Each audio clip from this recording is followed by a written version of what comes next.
All right, Mayor Cote, it looks like we are live. Okay. Well, good morning, everyone. I'd like to call to order our public meeting of the Mayor's Council meeting. I'd like to begin this morning by recognizing and acknowledging that we are on the traditional and unceded territory of the Halkomelem, Semiahmoo, and Squamish-speaking people. I'd also like to recognize that tomorrow we will be recognizing the National Day of Truth and Reconciliation. This is an opportunity for all of us to both personally and professionally reflect upon reconciliation in our relationship with Indigenous communities across this nation. No doubt this is a painful part of our nation's history, but an important part for us to reconcile and acknowledge as we move forward.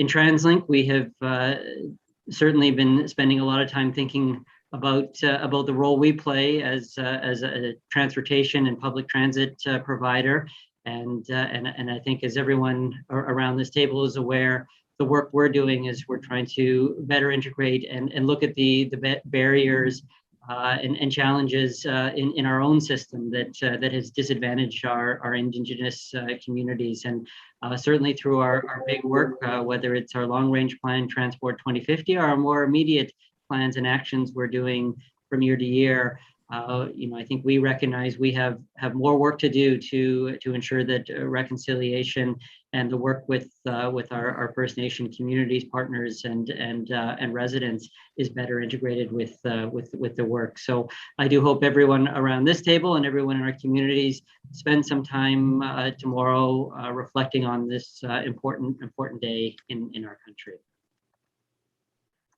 So with that, we will begin. I will start with just an adoption of the agenda. If I can get a motion to adopt our agenda this morning. So moved. Been moved. Is there a seconder? Second. Second. All those in favor? Aye. Opposed? Carried. And we have the minutes from our July 29th meeting. If I can get a motion to approve. So moved. It's been moved and seconded. All those in favor? Aye. Opposed? Carried. We do not have any registered public delegates this morning, so we are going to move to item number 3.1, which is our CEO report, and I'm going to pass it off to Kevin Quinn. Okay, well, good morning, and thank you, Chair Cote, and good to be with the Mayor's Council this morning. Mayor Cote, can you hear me okay? I just want to be sure volume levels are good. Okay, great, wonderful, thank you. Okay, so good morning, everyone. I would like to start the meeting this morning with some very unfortunate and some very tragic news. As some of you may have heard, on Monday morning, a very serious motor vehicle incident took place in Vancouver, including 2 Coast Mountain Bus Company buses. And during that incident, a Coast Mountain Bus Company employee was critically injured. It's with a heavy heart that I share with you this morning that employee has passed away. And needless to say, this is not the outcome any of us were hoping for. And as you might imagine, this news is being received with a great deal of shock and grief across the TransLink enterprise today. Since this incident took place, employees across the TransLink enterprise have been deeply affected and concerned about the well-being of their colleague, and we had all continued to hope and pray that he would pull through and recover. I can assure you that this tragic incident is being carefully and thoroughly investigated by external authorities and by our own Coast Mountain Bus officials to determine what happened. As you know, the TransLink enterprise is a family of companies, and today our family is mourning the loss of one of our members who died on the job while serving our community. And on behalf of myself, Coast Mountain Bus Company President Mike McDaniel, and our entire senior executive team and board, I would like to express our deepest condolences to the employee's family, his co-workers, and friends during this difficult time. We are also offering support to all our employees through our Employee and Family Assistance Program in memory of our employee who tragically lost his life while serving our community. I would now ask that we observe a moment of silence.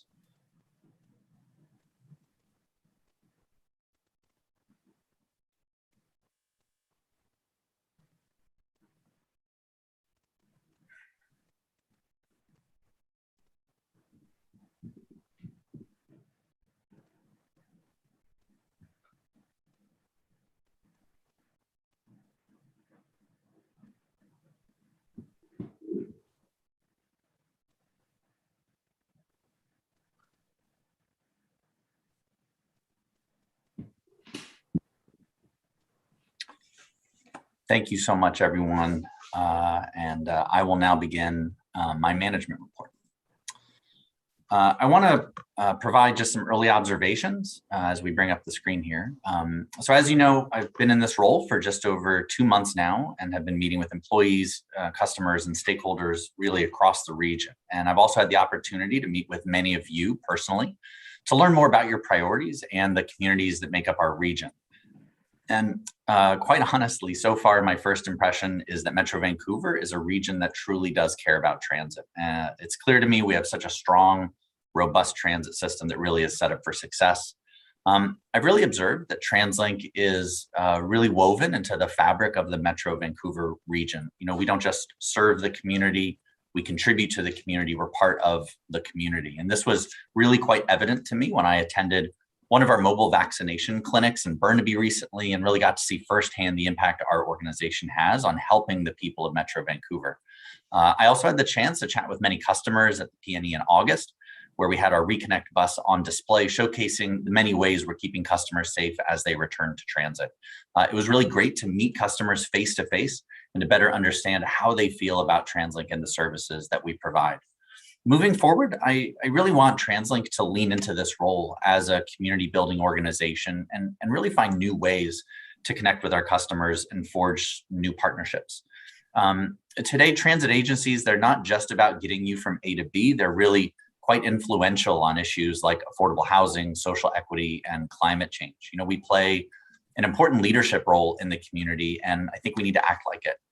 As you all know, and as noted by Chair Cote, on September 30th, Canada will observe National Day for Truth and Reconciliation, a new federal statutory day that recognizes the colonial legacy of residential schools, honor Indigenous survivors, and is really vital to the ongoing reconciliation process.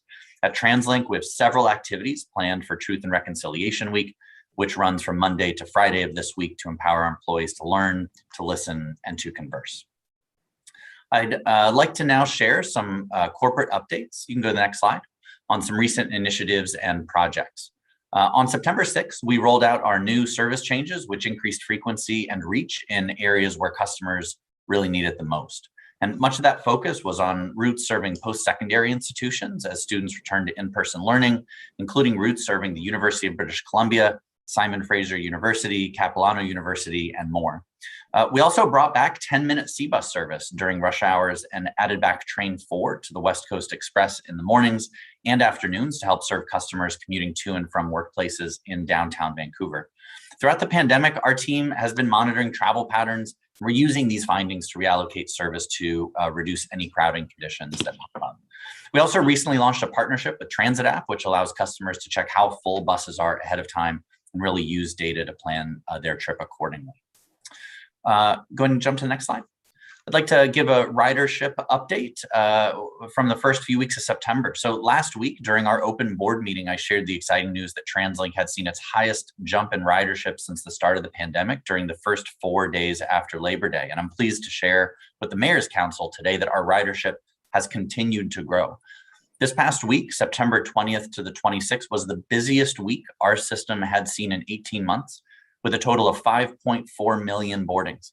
On average, we saw over 870,000 boardings per weekday for September 20th to the 24th. And our single highest day was Friday, September 24th, which saw 897,000 boardings. So what that means is that ridership is now 55.7% of pre-COVID boardings, and these numbers cover up until September 26th. The Shipyards Festival in North Vancouver on Saturday brought the highest single day of C-bus ridership since the pandemic began, with 17,700 boardings. So what that means is that C-bus boardings were at 86% of the 2019 Shipyards Festival ridership rate. This is the 7th week in a row that total boarding counts have been at their highest since March of 2020, which is yet another encouraging sign that our ridership is recovering. Next slide. I'd like to just give some updates on some key capital projects. At the beginning of this month, I joined Mayor Malcolm Brody in the City of Richmond to break ground on a new Canada Line station that will help deliver better transit to the City of Richmond and the Capstan Village area. The new station will be built in the heart of a growing community in Richmond and help make transit the #1 option for so many new and current residents of Capstan Village. The new station is projected to open in 2023 and will provide easier access to rapid transit between Bridgeport and Aberdeen stations. Secondly, building on the success of our current rapid bus routes and as part of the mayor's 10-year vision, TransLink, in partnership with the cities of Surrey and Delta, are excited to embark on planning for the R6 Scott Road Rapid Bus. This service will bring faster, more frequent and reliable service to the Scott Road corridor, which is the busiest transit corridor south of the Fraser and the second fastest growing route in the region. In 2019, the Scott Road corridor saw 7.5 million bus trips per year. And like all rapid bus customers, those on the R6 rapid bus will also enjoy service that's at least 20% faster than local bus service. Time savings will be achieved through bus priority on roadways such as dedicated bus lanes, signal priority, less frequent stops, and all-door boarding. We have open public engagement for that. That's open until October 8th. And I'd encourage your constituents to have a say by visiting translink.ca/R6. In other news, lastly, we placed an order recently for 15 new battery electric buses. That's part of our plan to replace all retiring conventional diesel buses with battery electric buses. These new buses, which are expected to arrive in 2022, will bring our battery electric fleet to 19 and will help us fully electrify Route 100, serving customers in Surrey, New West, Burnaby, and Vancouver. Next slide. I'd like to end my remarks by congratulating Prime Minister Justin Trudeau and the Liberal Party of Canada on winning the recent federal election. And on behalf of all of us at TransLink, we remain committed to partnering with the federal government to improve mobility options for the people of Metro Vancouver and invest in transformational long-term projects. I'm sure that's a sentiment shared by all of you sitting around the table today. I know this has been a bit of a somber update, as it should be. And just to conclude my remarks on a more personal note, when you go home this evening, if you're at home now, hug your families, hug your spouse, your partner, your kids, tell them you love them. These types of tragic events that happen are such a reminder of how short life is. And we do well to honor this operator's legacy, I think, by pulling our loved ones, our families and friends closer than ever, and show them that we love them more than ever. So with that, I want to thank you so much. That's the conclusion of my report. Thank you. Well, thank you, Kevin. And on behalf of the Mayor's Council, also want to extend our condolences to the family and friends. TransLink, we do feel we're part of a big family, and I think we're all grieving the loss here today. Appreciate your update today, and obviously some important updates. I'll now open up to my colleagues on the Mayor's Council if there's any questions or comments about the CEO report. I'm not seeing any hands, so I'll look for a motion to receive the report. Moved and seconded. All those in favor? Aye. Opposed, and it's carried. Okay, we're now going to move on to section 4 of the agenda. We're going to look at item 4.1 and 4.2 together, as they're both related to the new 10-year vision, one the work plan and the budget. And I'm going to pass it off to Mike Mike and Jeff to present this item. Thank you, Chair Cote. I'll start and then turn it over to Mike. Good morning, all. This item is related to updating the current Mayor's 10-year vision, which was adopted back in 2014 and really started implementation in late 2016. Almost a year ago to the day, you directed us to basically start this work. Part of the mandate renewal for the Mayor's Council included pulling together a funding stabilization plan for the investment plan, a finishing Transport 2050, and renewing the Mayor's vision. We are on track on all of those items. We are nearing completion of Transport 2050, which will be the source for the new Mayor's vision, along with what remains undone from the existing Mayor's vision that was planned to be done in the phase 3 investment plan. So that becomes the starting point. We'll be going out for consultation. You'll hear about that later on Transport 2050 this fall, looking to adopt that in January or February. We'll pull from that using joint workshops like we did for the development of Transport 2050 with the board and the Mayor's Council to go through both those existing priorities and the new investment priorities and policy priorities that flow from Transport 2050 to identify those that should come forward in the next 10 years, which would become the implementation blueprint for Transport 2050. So this work will be generally done collectively with all of you. There has been a working group established with the chair and vice chair of the Mayor's Council, chair and vice chair of the 3 committees, along with the chair and vice chair of the board, and the chair of our Planning and Stakeholder Relations Committee, to make sure that the development stays on track, the development of the actual document meets the needs of all stakeholders. There will be some important engagement and consultation, which we didn't have the benefit of doing back in 2014 on the Mayor's vision at that time, given the tight time frame. There'll be some stakeholder engagement this fall, really looking at how do we prioritize these initiatives, what's the evaluation framework and people's considerations. We will then come forward in February or March per the report, along with the next investment plan, so people can understand what's emerging, what the priorities are, how you're looking to actually sequence the things that are in the Transport 2050, and what the relationship is between that and stabilizing our current investment plan as we come out of the pandemic. So it'll be both 2 messages. Here's what we're doing in the next couple of years to respond to that. And then here's how we're planning and starting to signal about rebuilding better in the region. So we have identified in the next report what the budget for this would be. This is not something that we initially thought of doing concurrently with the investment plan in Transport 2050, but we believe we can pull it off quite effectively and have a good dialogue with the public where they can see both the near, long term, and then how we get there in the medium term. The budget is about $700,000. You can see it broken down in Annex A in your package on page 11 of 19.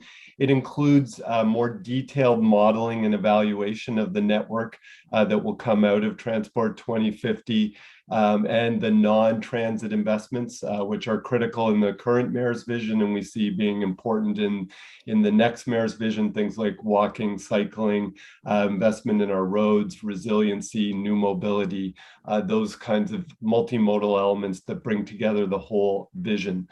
So roughly 700,000, of which Mike Buddha is proposing about 345,000 come from the Mayor's Council budget to assist with the consultation engagement and the oversight of this, and TransLink would take on the remainder of that. So our hope is, and we're going to start the workshops today with you, that we can move through this rather effectively and really get a new path that we start implementing with studies and other elements next year, and start to build as early as 2024, 2025. So that's my report. Mike, anything you would like to add? For sure. Thank you, Mr. Chair. I'll just speak briefly to the recommendation that's on page 10.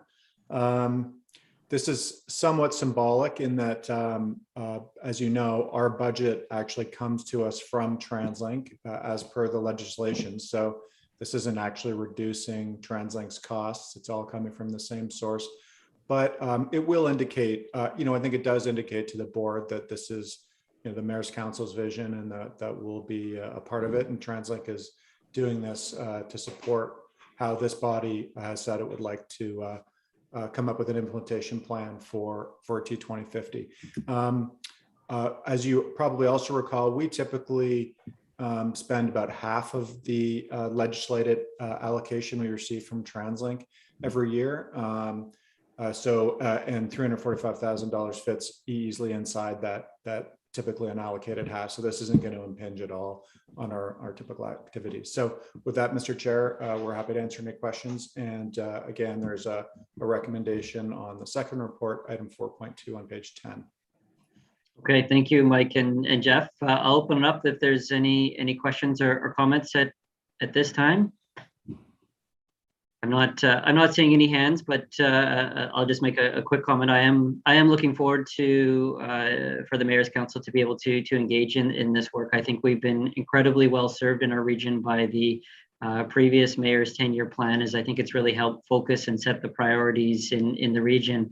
I think we've all recognized over the last few years we've been spending a lot of time on Transport 2050, which is an important long-range plan and certainly an important guiding document.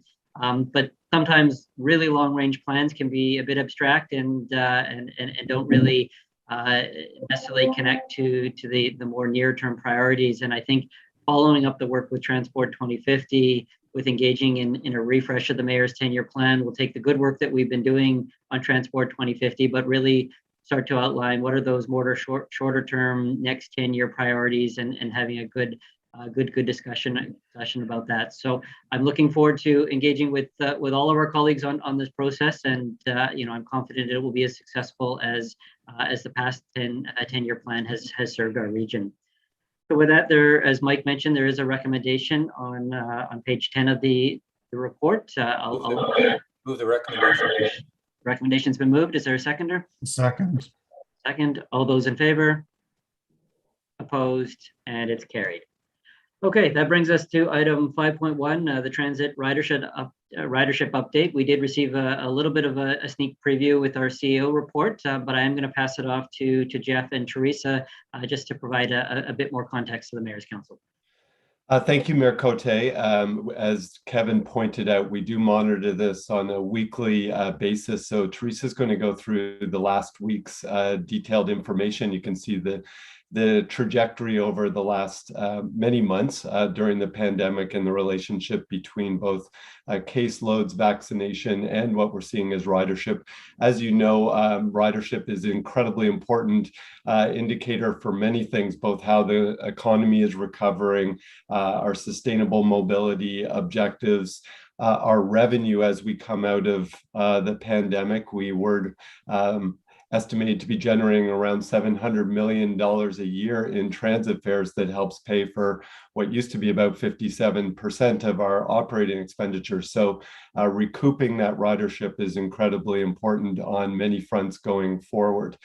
So Teresa, do you want to give us some more detailed breakdown of what we're seeing? Sure. Thank you, Jeff. So as Jeff mentioned, we are monitoring this weekly, and I apologize for any numbers that are thrown at you, but it's all good news.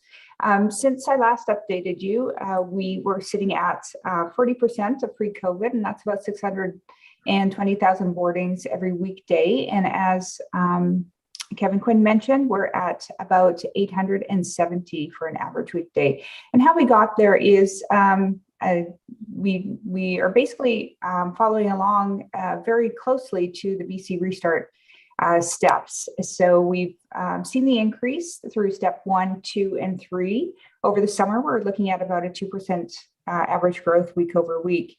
And as mentioned, we had a little jump up in September. So that gave us a nice little boost up, and we're currently looking at about 55% of pre-COVID.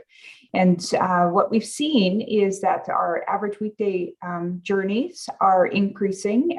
We had quite a healthy weekend ridership, but we're seeing that weekday come back, and that's in part because of the schools back and on-campus instruction, but also seeing some ridership coming back from office workers. And we think that with step 4, the BC Restart plan, we'll see that bump up again. But we could see that if our case, the 4th wave stays as it is, we might be conservatively cautious in suggesting that we'll be moving a little bit more up by the end of the year from this 55%, and that we should end it on quite a solid note to help us with that foundation for 2022 and that start of, and looking forward to those longer periods with the new vision and 2025, but where we get back to our new normal. And we think by about fall of 2022, we should be at, if we continue along this trajectory, about 80% of our pre-COVID levels. Thank you. The one other thing we want to emphasize, Mayor Cote and members of the Mayor's Council on this slide, which is great, we are watching road traffic as well. We don't have great data in that regard, but we do have some bridge counts, and you can see from this data that at times over the summer and into the fall that we've actually exceeded pre-pandemic levels on those bridges. So that is obviously another concern in encouraging people to come back to transit and maintaining our mode share to actually reduce congestion and ensure that we have a reliable transportation system in general. So that's something we'll continue to monitor this fall. It'll be critical. Thank you. Okay, well, thank you very much, Jeff and Teresa. I'll now open it up to the Mayor's Council if there's any questions or comments about the ridership update. Okay, I'm not seeing any hands. Obviously, this is encouraging news and something we will continue to be watching very, very closely. I will look for a motion to receive this report. Moved. Been moved and seconded. All those in favor? Aye. Opposed? And it's carried. Okay, we're now on to item 5.2, which is an update on the George Massey Tunnel replacement project, and I'm going to pass it off to Matt Craig for a brief presentation. Great. Good morning, everyone. I've got no slides for you today, just a verbal update. And a brief update really to the Mayor's Council on the recent provincial announcement focusing on the key transit elements that are included, as well as expected work that's required to deliver a really high quality transit corridor in this part of our region. So as you all know, there's been work and study underway for some time on the Massey Tunnel. Most recently, the province engaged the region throughout 2019, including a Metro Vancouver task force, which endorsed an 8-lane immersed tube tunnel as our preferred option. Last month in August, the province announced that they are moving forward with a new immersed tube tunnel, which will be complete by 2030, as well as some interim projects that would be delivered sooner. If I can leave you with a key message out of the report, overall, there's an overall overview of the project and our regional input. It's all included in the report. The key takeaway, I think, is that this tunnel replacement project, it's a really important opportunity to deliver high quality transit south of the Fraser. To do this and to really maximize the provincial investment in the new tunnel, support from the province related to highway bus rapid transit infrastructure through both the interim and the full crossing project phases will be critical. Upcoming development of the new vision, which you've just heard about, as well as subsequent expansion investment plans for the region would consider opportunities for implementing the network, a network that would be aligned with what we're developing through Transport 2050 onto this corridor. And that's all I've got. Okay, thank you, Matt. We'll open it up. Mayor Harvey. Thank you, Mr. Chair, and very pleased with the report. I'd just like to advise that I did share my concern with Premier Horgan and Minister of Transportation, Minister Fleming, with regards to the 10-year type of build out for this. It's far too long, and I'm committed, and I mentioned this to both the Premier and the Minister, to work with our other Mayor Brody and others to ensure, in our First Nations, to ensure that we can do everything possible to try to reduce that opening forecasted date. I think it's extremely important. So I just pass on those comments, but I thank you for the report and look forward to working on this project over the next number of years. Well, thank you, Mayor Harvey. Appreciate those comments. I'm not seeing any other hands. I think the only other comments I would make is, although we've got a few years before the project is opening, I think we want to be putting our minds to making sure the transit service is able to deliver and take advantage of the new opportunities with the dedicated lanes right from the get-go with this project. So I think we need to be putting our minds to now the types of investments and types of service that really can help take advantage of this project from a public transit point of view. So that would be just the one comment, and I know that's very much embedded in the report. So with that, I will look for a motion to receive the report. Been moved and seconded. All those in favor? Opposed? And it's carried. Okay, that brings us to the end of our public agenda. Our next open Mayor's Council meeting is on October 22nd. We are now going to adjourn the open meeting and we'll take a 5-minute break before we start our in-camera session. So if I can get just a motion to adjourn. It's been moved and seconded. All those in favor, opposed, carried.